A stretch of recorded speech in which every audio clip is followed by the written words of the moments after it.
ناظرین، آج کی ہماری ویڈیو کا ٹاپک کچھ خاص ہے۔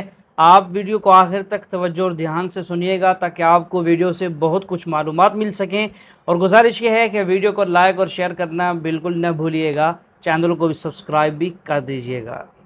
اور ایسے ان کی آرتی اتاری جاتی ہے، آرتی اتاریں گے شاہ رخ خان کی، آرتی اتاری جاتی ہے ایسے دیش کے جوان کی۔ انہوں نے کہا کہ بھائی دھرم جاتی کے نام پر ووٹ نہ دے۔ بھائی بہت اچھی بات کہی ہے شاہ رخ۔ دیکھیے، جو اللہ کے بندے ہوتے ہیں، جو قرآن پڑھے ہوتے ہیں، اور جو سچ میں جن کو اسلام کا واقعہ معلوم ہوتا ہے، وہ کسی بھی موقع پہ رہیں وہ اپنے اسلام کی چیزوں کو پھیلاتے رہتے ہیں۔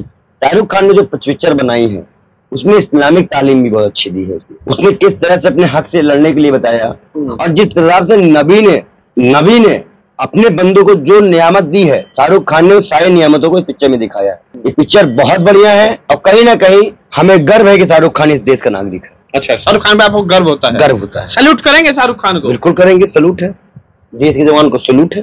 ہم دعا کرتے ہیں اللہ، ہم دعا کرتے ہیں کہ اپنے نبی کے صدقے میں جتنی بھی نیکیاں ہوں شاہ رخ خان کو۔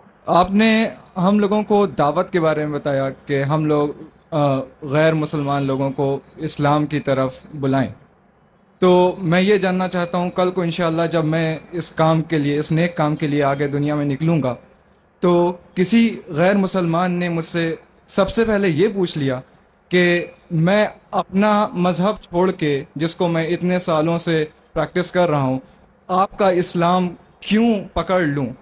یا ایک سٹیپ آگے جا کے اس نے یہ کہہ دیا آپ اپنا اسلام چھوڑ کے میرے مذہب میں کیوں نہیں آ جاتے؟ تو ان دونوں سوالوں کا میں کیا جواب دوں؟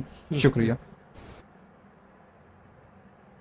بھائی صاحب نے سوال پوچھا کہ اگر کوئی مجھ سے یہ پوچھے گا کہ میں میرا مذہب چھوڑ کے اسلام کیوں قبول کروں، یا آپ اسلام چھوڑ کے میرا مذہب کیوں نہیں قبول کرتے، وہ ایسی مثال ہے کہ ایک سکول اگر حساب میں یہ بچوں کو سکھاتی ہے کہ 2 + 2 5، اور دوسری اسکول سکھاتی ہے 2 + 2 4، تو آپ کون سی اسکول میں داخل ہوں گے؟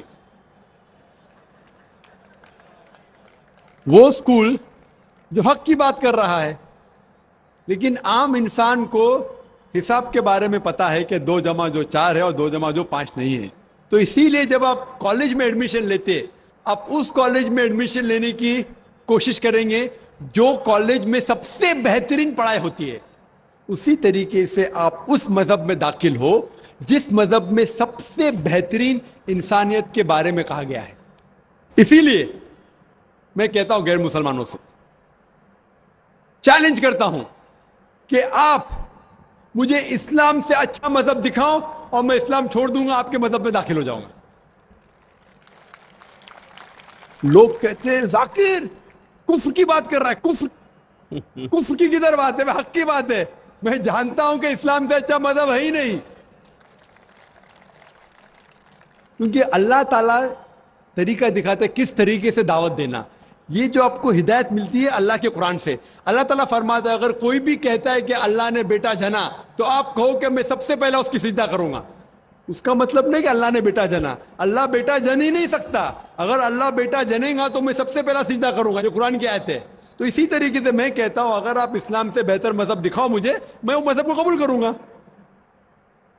اگر آپ اس سے بہتر کتاب میرے سامنے پیش کرتے ہیں تو میں اس کتاب کو چھوڑ کے اس کتاب پہ عمل کروں گا۔ لیکن میں نہیں چاہتا ہوں کہ ہر کوئی مسلمان یہ کہے، کیونکہ یہ دعوتی میدان آپ کا فن نہیں ہے۔ یہ میں کہتا ہوں کیونکہ مجھے مطالعہ ہے۔ تو اس طریقے سے جب ہم کہتے ہیں تعالوا الی کلمۃ سواء بین بینکم، آؤ اس بات کی طرف جو آپ اور ہم میں یکساں ہے، تو اس طریقے سے جب بھی ہم غیر مسلمان سے بات کرتے ہیں تو سب سے بہترین جو آیت میں نے کہا تعالوا الی کلمۃ سواء بین بینکم، آؤ اس بات کی طرف جو آپ اور ہم میں یکساں ہے۔ تو آپ کہیں گے بھائی صاحب آپ ہندو ہے، آپ عیسائی ہے، میں مسلم ہوں، چلو جو ہم میں اختلاف ہے اس کو بازو رکھو، جو آپ اور ہم میں یکساں ہے کم از کم اس کے اوپر تو عمل کرے۔ تو آپ کو میرے مذہب میں نئے آنے کا مت آؤ، مجھے آپ کے مذہب میں نئے آنے کا، ٹھیک ہے، کم از کم جو آپ اور میرے مذہب میں یکساں ہے اس بات کے اوپر تو ہم ایک ساتھ میں عمل کریں گے، اور کوئی بھی نہیں کہے گا کہ نہیں۔ تو قرآن میں اللہ تعالیٰ فرماتے ہیں تعالوا الی کلمۃ سواء بین بینکم، آؤ اس بات کی طرف جو آپ اور ہم میں یکساں ہے۔ سب سے پہلی بات اللہ نعبد الا اللہ، ہم صرف अल्लाह सुब्हाना व तआला की इबादत करें, वला नुश्रिका बिही शैय्यन, कि आपस में हम किसी को अल्लाह के साथ शरीक न करें, वला यत्तखिज़ बादुना बादन अरबाबन मिन दुनिल्लाह, हम आप और हम में से किसी को अल्लाह के बराबर कोई रब न बनाए। फ़इन तवल्लौ फ़क़ुलू शहदू बिन्ना मुस्लिमून, और अगर वो आपकी बात को न माने तो कहो कि हम मुसलमान हैं, अल्लाह के आगे झुकते हैं। तो अल्लाह ताला दिखाता है किस तरीके से दावत देना।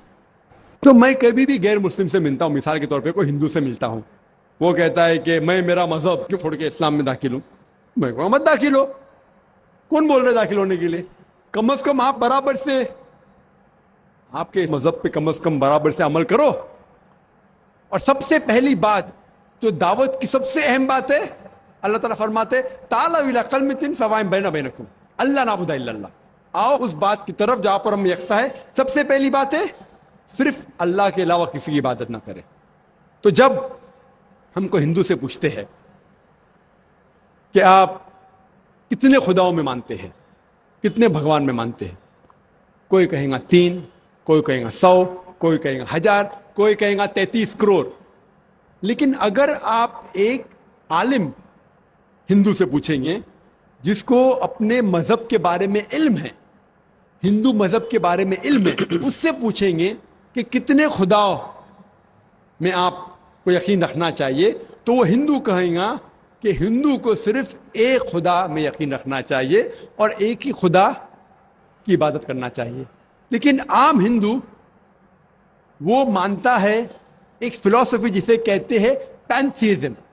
आम हिंदू मानता है कि सब कुछ खुदा है।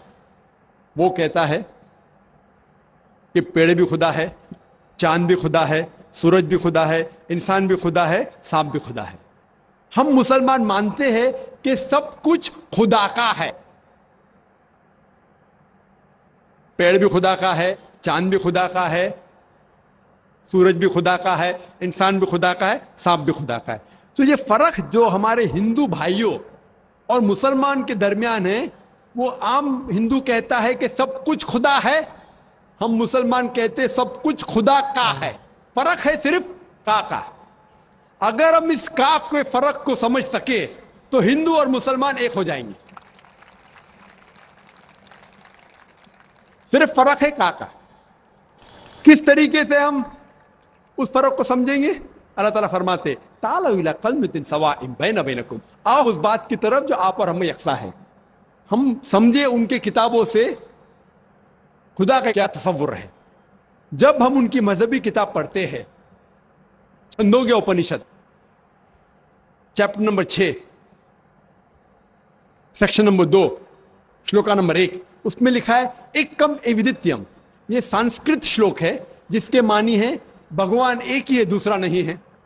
आगे जब हम पढ़ते उपनिषद, उपनिषद हिंदुओं की एक मुकद्दस किताब है, कई मुकद्दस किताबें हैं। लिखा है श्वेताश्वतर उपनिषद में chapter number 6 chapter number 6 shloka number 9 में नाकस्य कसिज जनिता न चदीपा, जिसके मानी है उस खुदा के ना ही कोई वालदा है, ना कोई वालिद है, ना ही कोई रब है। उस खुदा के ना कोई वालदा है, ना वालिद है, ना ही कोई रब है। आगे लिखा हुआ है श्वेताश्वतर उपनिषद में चैप्टर नंबर 4 श्लोका नंबर 19 में न तस्य प्रतिमा अस्ति, उस भगवान की तरह कोई भी नहीं है, उस खुदा की तरह कोई भी नहीं है।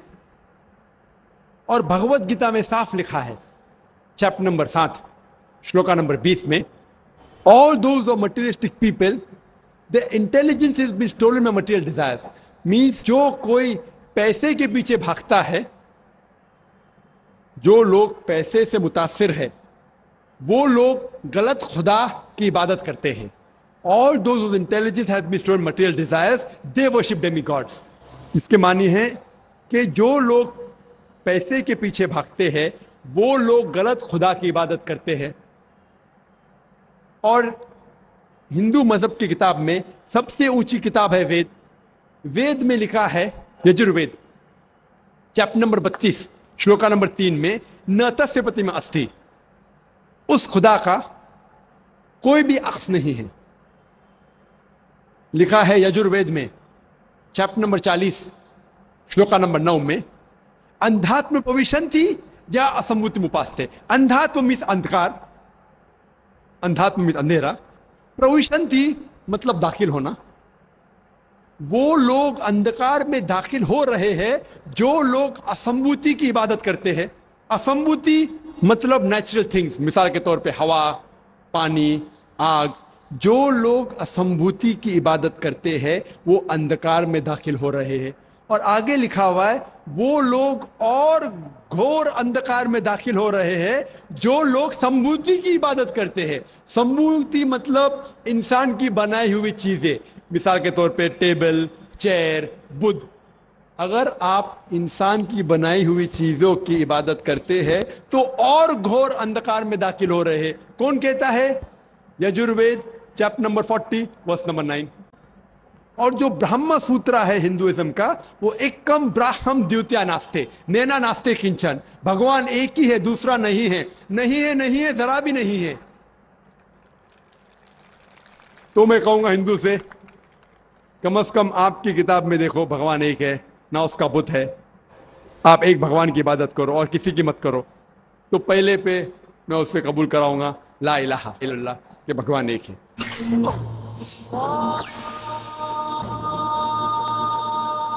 उसके बाद आता है मोहम्मद रसूलुल्लाह। और मैंने एक तकरीर की है कि मोहम्मद सल्लल्लाहु अलैहि वसल्लम के बारे में दिगर मज़ाहिब के किताबों में क्या लिखा हुआ है। और एक तकरीर भी की है कि खुसूसन हिंदू मज़हब के किताब में मोहम्मद सल्लल्लाहु अलैहि वसल्लम का जिक्र। तो मैं उसे ये साबित करूंगा, वक्त नहीं है कि मैं एक तकरीर करूं मोहम्मद सल्लल्लाहु अलैहि वसल्लम के बारे में हिंदू मज़हब में, लेकिन मोहम्मद सल्लल्लाहु अलैहि वसल्लम का जिक्र हिंदू मज़हब की कई किताबों में है। आप अगर पढ़ेंगे भविष्य पुराना पर्व 3, पर्व 3, खंड 3, अध्याय 3, श्लोका 5 से 8 में मोहम्मद सल्लल्लाहु अलैहि वसल्लम का जिक्र है। भविष्य पुराना पर्व 3, खंड 3, अध्याय 3, श्लोका 10 से 27 तक के उसका जिक्र है मोहम्मद सल्लल्लाहु अलैहि वसल्लम का। मोहम्मद सल्लल्लाहु अलैहि वसल्लम का जिक्र है कुंटब सुक्ता में, अथर्ववेद किताब number 20, hymn number 127, shloka number 1 से 14। मोहम्मद सल्लल्लाहु अलैहि वसल्लम का जिक्र कई जगह हिंदू मज़हब किताबों में, और खुसूसन एक पुराना है कल की पुराना चैप्टर नंबर 2, श्लोका नंबर 4, 5, 7, 9, 11 और 15 में जिक्र है कि एक कल की अवतार आएंगे जिसके माँ का नाम है सुमति, जिसके मानी अमन। और हम जानते हैं मोहम्मद सल्लल्लाहु अलैहि वसल्लम की वालिदा का नाम था आमिना। उसमें लिखा है उसके वालिद का नाम होगा विष्णु याश, मतलब भगवान के पूजने वाला, खुदा के पूजने वाला। और मोहम्मद सल्लल्लाहु अलैहि वसल्लम के वालिद का नाम था अब्दुल्ला। उसमें जिक्र है कि वो पैदा होंगे संभाला में। संभाला मतलब अमन की जगह, जिसे हम कहते हैं मक्का भी अमन की जगह है। उस भविष्यवाणी में लिखा हुआ है कि वो पैदा होंगे 12वीं तारीख माधव के महीने में। हम जानते हैं मोहम्मद सल्लल्लाहु अलैहि वसल्लम पैदा हुए 12वीं रबीउल अव्वल में। उसमें लिखा हुआ है कि वो आखिरी अंतिम ऋषि होंगे। हम जानते हैं मोहम्मद सल्लल्लाहु अलैहि वसल्लम आखिरी नबी है। सूरह अहज़ाब सूरह नंबर 33 आयत नंबर 40 में उसमें कई प्रोफेसीज, कई चीज़ें लिखे हुए कि उनके 4 साथी होंगे जो खुलफा राशिदीन के बारे में। उनको एक घोड़ा दिया जाएगा तलवार के साथ। हम जानते हैं मोहम्मद सल्लल्लाहु अलैहि वसल्लम को बुराक दिया गया था, जिनने मिराज पे गए थे बुराक के साथ। और पूरी तकरीरें जो 1.5 घंटे की कर सकते सिर्फ मोहम्मद सल्लल्लाहु अलैहि वसल्लम का जिक्र हिंदू मज़हब की किताबों में। तो मैं कहूँगा वो हिंदू से, आपके मज़हब में लिखा हो कि अंतिम ऋषि आने वाले हैं। और मोहम्मद सल्लल्लाहु अलैहि वसल्लम का जिक्र नाम मोहम्मद से है, अहमद से भी है कई जगह पे। उत्तर चिक मंत्रा नंबर 1500 आप अगर पढ़ेंगे यजुर्वेद चैप्टर 31 वर्स नंबर 18 उनका जिक्र है। Atharvaveda book number 20 hymn number 126 verse number 14 में उनका नाम लिखा गया हिंदू मज़हब की कई किताबों में। नारा शंसा, नारा मीन्स नर इंसान, शंसा मीन्स जिसकी प्रशंसा होती है, तारीफ होती है, अन्य तारीफ करने के लायक आदमी। और जब मोहम्मद का तर्जुमा करते सल्लल्लाहु अलैहि वसल्लम का, उसके मानी भी है तारीफ के लायक इंसान। तो मोहम्मद का तर्जुमा का संस्कृत में करेंगे उसका होगा नरशंसा। और ये लफ्ज नरशंसा हिंदू मज़हब की किताब में कई जगह लिखा हुआ है, कई जगह, कई सैकड़ों जगह। Rigveda book number 1 hymn number 13 verse number 3, Rigveda book number 1 hymn number 18 verse number 9, Rigveda book number 1 hymn number 106 verse number 4, Rigveda book number 2, hymn number 3, verse number 2. Rigved, book number 5, hymn number 5, verse number 2. Rigved, book number 7, hymn number 5, verse number 2. Yajurved, chapter number 20, verse number 37. Yajurved, chapter number 21, verse number 57. Yajurved, chapter number 21, verse number 31. Yajurved, chapter number 21, verse number 55. Yajurved, chapter number 28, verse number 2. Yajurved, chapter number 28, verse number 42. सैकड़ों हवाले सिर्फ हिंदू मजहब की किताबों से हम दे सकते हैं जिसमें मोहम्मद सल्लल्लाहु अलैहि वसल्लम का नाम आता है एज नरशंसा। सो मैं हिंदू से कहूँगा कि आपकी हिंदू मजहब की किताब में लिखा हो कि एक भगवान है, एक ही खुदा है, ना उसका कोई बुत है, बुत परस्ती करना हराम है, और कई पैगंबर है, आखिरी पैगंबर मोहम्मद सल्लल्लाहु अलैहि वसल्लम है। तो मैं कहूँगा कि आपकी किताब में लिखा हो कि एक खुदा है और आखिरी पैगंबर मोहम्मद सल्लल्लाहु अलैहि वसल्लम है, और आपको जो पैगाम वो लेके आता है उसकी बात को मानना चाहिए। और वो पैगाम क्या है? कुरान और सही हदीस। तो अगर आप हिंदू मजहब की किताबों का मुताला करेंगे, आपको यकीन रखने पड़ेगा एक खुदा में और मोहम्मद सल्लल्लाहु अलैहि वसल्लम। इसी तरीके से हम जब ईसाई से बात करते हैं उसके बाइबल से साबित कर सकते हैं खुदा है। ईसा अलैहिस्सलाम खुदा नहीं है, वो खुदा के बेटे नहीं है। बाइबल के अंदर जिक्र है कि मोहम्मद सल्लल्लाहु अलैहि वसल्लम आने वाले हैं। तो इस तरीके से मैं कहूँगा गैर मुस्लिम से कि कम से कम आप आपकी किताब को मानेंगे तो आपको यकीन रखने पड़ेगा एक खुदा में। और अल्लाह का जिक्र भी है हिंदू मज़हब की किताब में, ईसाई मज़हब की किताब में, लेकिन इसके लिए आपको थोड़ा जिद्दोजहद करने पड़ेगा, जिहाद करने पड़ेगा। जिहाद मतलब नहीं झगड़ा, वो गैर मुसलमान से झगड़ा नहीं करने पड़ेगा। जिद्दोजहद करने पड़ेगा मतलब थोड़ी तहकीक करने पड़ेगा, जिहाद करने पड़ेगा। मैं क्या कर रहा हूँ? जिहाद कर रहा हूँ। मैं हजारों मील दूर इधर आया, क्या करने के लिए? जिहाद करने के लिए, किसी का कत्ल करने के लिए नहीं, जिद्दोजहद करने के लिए कि लोगों को इस्लाम का पैगाम देने के लिए आया मैं। तो इसी तरीके से हर इंसान अगर कुरान और हदीस के ऊपर अमल करे और अपने दीन को फैलाए तो इंशाअल्लाह आज की तारीख में मुसलमान की हालत और बेहतर होगी इंशाअल्लाह।